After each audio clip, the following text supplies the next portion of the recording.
ada sebuah tradisi. Kita mengenang hari ini sebagai hari Cik Gue Pua, ya. Atau ada yang mengatakannya, kalau dalam bahasa Inggris disebut Hungry Ghost Festival, ya. Di festival hantu kelaparan. Tapi saya pikir tidak baik mengatakan demikian. Karena tidak semua keluarga kita yang meninggal pasti terlahir di alam peta, ya. Tentu bisa terlahir di alam-alam lainnya. Oleh karena itu hari ini baik kita sebut sebagai hari bakti, ya. Hari bakti, di mana kita mengenang sanak keluarga yang telah meninggal. Bapak Ibu Saudara, ada sebuah kisah nyata diceritakan oleh seorang biku hutan. Beliau bernama Bhante Damaudo Mahatera. Beliau seorang biku hutan di Perak, Malaysia, ya. Beliau telah meninggal 2 tahun yang lalu. Tapi di Malaysia beliau guru yang sangat terkenal. Satu ketika beliau didatangi oleh 2 umat perumah tangga karena ada kejadian. Umat ini, ibu dan anaknya pergi berangkat dari Penang, berangkat ke Kuala Lumpur. Kemudian setelah beberapa waktu di Kuala Lumpur, tiba-tiba ada kejadian. Jadi ibu ini hanya berdua dengan putranya. Tiba-tiba putranya kerasukan. Ya. Saya tidak tahu Bapak Ibu yang hadir di sini seumur hidup pernah tidak melihat orang yang kerasukan. Ya. Saya sendiri pernah diantarkan oleh umat ketika di Thailand, seorang anak perempuan yang sedang kerasukan. Ya. Diantar ke wihara, kemudian didudukkan persis depan saya. Sangat mengerikan. Kalau Bapak Ibu yang tidak kuat mental, mungkin Bapak Ibu bisa pingsan. Karena wanita ini tertawa persis seperti ya, hantu yang terkenal itu. Tepat di depan kita. Jadi begitu tertawa, bulu kuduk ini naik semuanya sampai ke belakang. Nah Bapak Ibu Saudara, putranya ini kerasukan. Tiba-tiba putranya bilang, kalau dia kedinginan. Kedinginan luar biasa sambil teriak-teriak mama. Sambil teriak-teriak, "Ma, saya kedinginan. Saya kedinginan," katanya. Di sana itu tidak ada apa-apa. Dalam keadaan kerasukan. Dan ternyata putra ini kerasukan abangnya sendiri. Jadi abangnya meninggal di Kuala Lumpur 2 tahun yang lalu. Dan wajar seorang anak minta tolong ke ibunya. Mau ke siapa lagi? Tapi ibunya ini tidak bisa menolong dan gak ngerti. Tidak ngerti harus bagaimana. Akhirnya ibunya ini dalam keadaan takut, gelisah. Dia hanya bisa bilang ke makhluk yang merasuki atau anaknya sendiri. Dia cuma bisa mengatakan, "Kamu datang dari mana, kamu balik saja ke sana." Jadi kamu datang dari mana, kamu pulang saja ke sana. Sampai beberapa kali. Akhirnya gejala itu reda. Dan ibunya ini juga tetap tidak tahu harus bagaimana. Beruntung setelah pulang ke Penang, diceritakan ke teman, ada temannya satu menganjurkan, coba minta tolong ke Bhante Damaudo. Tapi Bhante Damaudo itu tinggal di wihara namanya Wihara Buddha Gotama. Itu wihara hutan dan beliau biasanya tidak menerima undangan apapun kecuali undangan ceramah dhamma. Saya dengar dulu sekali pernah datang ke Wihara Dharma Sundara. Ya. Dan ini beneran. Nah, beliau pernah datang di Wihara Dharma Sundara. Sudah sangat lama. Saya dengar dari Romo di sini. Nah, Bapak Ibu Saudara, walaupun demikian mereka mendatangi Bante Dhamaudo, ceritakan apa yang terjadi. Terus beliaunya berkata begini, menganjurkan begini, ya sudah, besok saya biar makan siang di rumah Anda. Siapkan makan siang. Ini aneh sekali. Kalau orang yang tidak paham akan merasa sangat aneh. Kenapa kita minta tolong ke bikunya ini, bikunya malah minta disediakan makan siang. Apakah beliaunya kekurangan makan siang? Sama sekali tidak. Karena kalau Bante Dhamaudo itu pindapata sampai ditemani pick up. Ya. Kalau di Indonesia itu hanya terjadi di Jakarta, bukan detik tapi pindapata Gemawaisak di Jakarta. Kalau ada yang pernah ikut, itu benar-benar ramai di jalanan. Dan itu pakai truk bawa makanannya. Nah, kalau beliau keseharian, bukan Gemawaisak, tapi keseharian beliau pindapata itu ditemani pick up. Jadi ya tidak kekurangan makanan sama sekali. Tetapi itu adalah cara agar umat ini bisa melimpahkan jasa pada putranya. Kenapa? Kalau tidak berbuat jasa, apa yang bisa dilimpahkan? Oleh karena itu dia minta umat ini sediakan makan siang. Besoknya beliaunya makan siang di rumah umat ini. Setelah makan siang beliau memberikan dhamma. Jadi itulah kesempatan beliau memberitahu sambil menjelaskan apa yang terjadi. Setelah beliau makan siang, beliau ceritakan bahwa anaknya itu membutuhkan jasa kebajikan. Bisa membantu dia mengurangi penderitaannya di alam menderita. Nah, setelah dhamma yang cukup, lantas beliau melimpahkan jasa bersama. Persis seperti yang akan kita lakukan nanti, ya, setelah penyerahan jubah. Setelah itu umat itu tidak lagi mendapatkan gangguan apapun. Sebenarnya mau dikatakan gangguan juga tidak pas. Wong itu anaknya sendiri. Ya. Bapak Ibu Saudara, inilah cara kita bisa membantu sanak keluarga yang telah meninggal.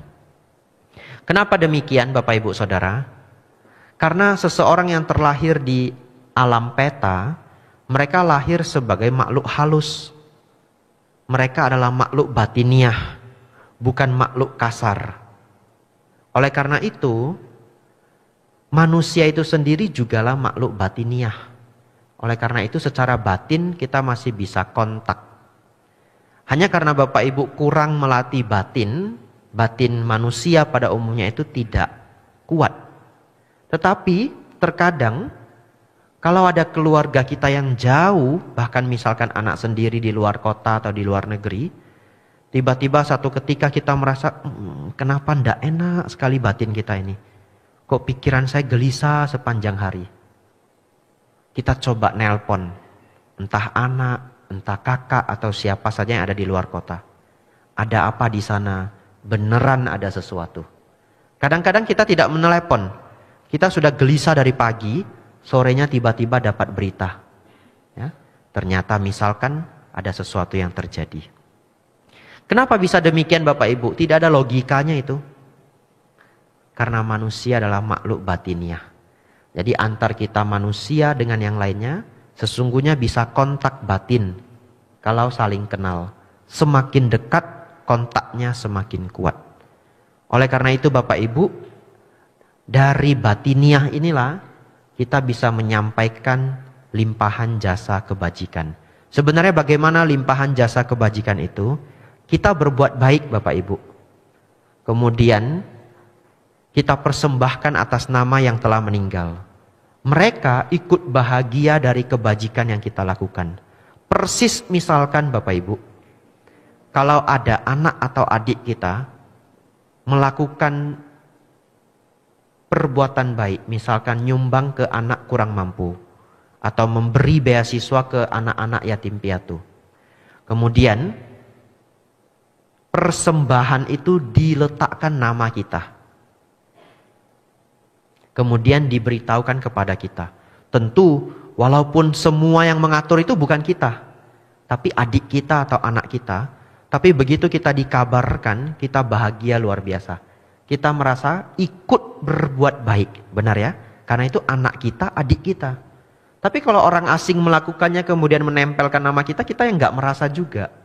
Tapi kalau anak kita, adik kita, kita akan merasa, oh ya, hari ini saya berbuat baik.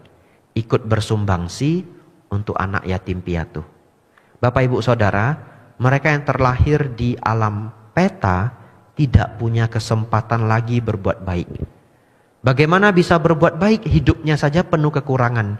Kurang makan, kurang tempat tinggal dan yang lainnya. Oleh karena itu Bapak ibu saudara, hari ini berkumpul berbuat kebajikan, kemudian dipersembahkan pada mereka. Itu bagi mereka kebajikan luar biasa. Bapak ibu saudara,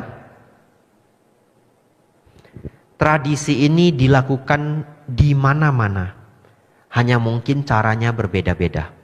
Kalau Bapak Ibu ke India, barangkali ke Tibet, ke Mongolia, ke Nepal, caranya akan berbeda.